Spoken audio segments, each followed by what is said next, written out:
People often ask me, should New Zealand become a republic? And my answer is simply no. Under the current system, absolutely, cut ties. Having to bow to someone else's head of state is embarrassing.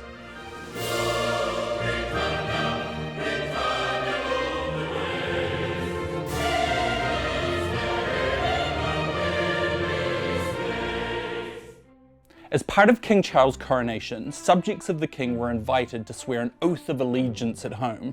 If you're a New Zealand citizen, that's you. You're a subject of the King of England. I swear that I will pay true allegiance to your majesty and heirs and successors according to law, so help me God. If that doesn't feel quite right to you, you're probably wondering why the King of England is our head of state here in Aotearoa. So before you pledge your allegiance to our new king, let's look at the reasons for and against keeping things this way.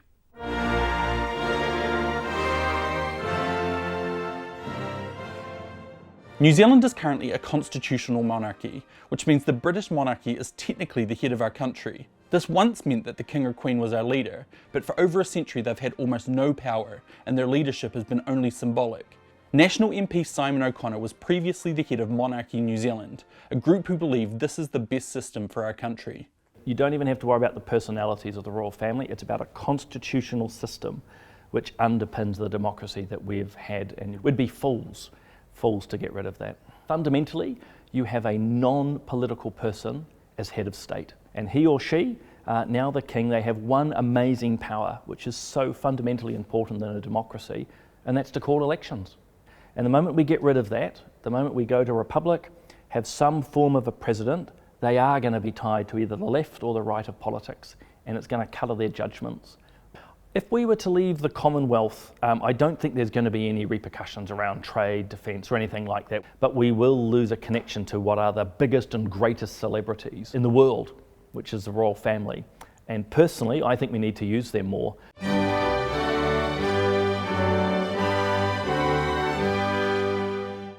An alternative is for New Zealand to become a republic. If we did this, the Governor-General, who currently operates as the link between New Zealand and the monarchy, would become our president. This wouldn't be like the president in the US. We would still have a prime minister running the country, but the president would become the symbolic head of state, the person who represents the people and culture of Aotearoa. Lewis Holden is the campaign chair of Republic New Zealand, an organisation that's been fighting to make the switch for nearly 3 decades. It just does not make any sense for a country that outwardly espouses the idea that we're independent to have someone else as head of state, and that's what we have. By elevating the office of Governor-General to our actual head of state, they would actually have the mana and command the respect that we would expect a head of state to have. And so when you see things like, Charles recently wanted to go to COP27, the International Climate Change Conference, people saying, oh, why can't he go on our behalf? We can't go on our behalf because he's actually not our head of state to direct around. We've got to go to the UK government to get the okay to send him overseas to things, which is nonsense. We shouldn't have to do that. We're independent. So, there is no value to us from this institution. It harks back to the colonial era, which is not a particularly nice period of our history, and one that we're still dealing with the ramifications of today.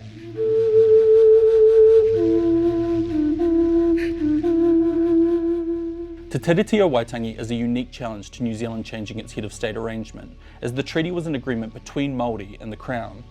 However, prominent Māori scholars and leaders, including Te Pāti Māori co-leader Rawiri Waititi, argue that not only is it possible for us to make a change, but necessary to properly fulfil the obligations of the treaty.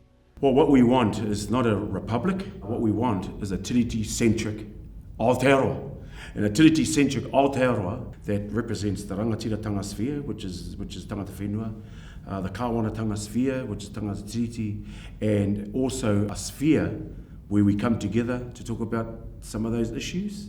And I think that was more reflective of Te Tiriti o Waitangi. If the Kāwanatanga sphere or Tangata Tiriti want to continue to have that monarchy, kei a rātou, it's up to them, go for it.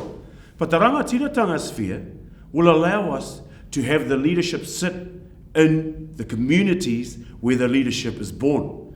What does a Tiriti-centric Aotearoa look like?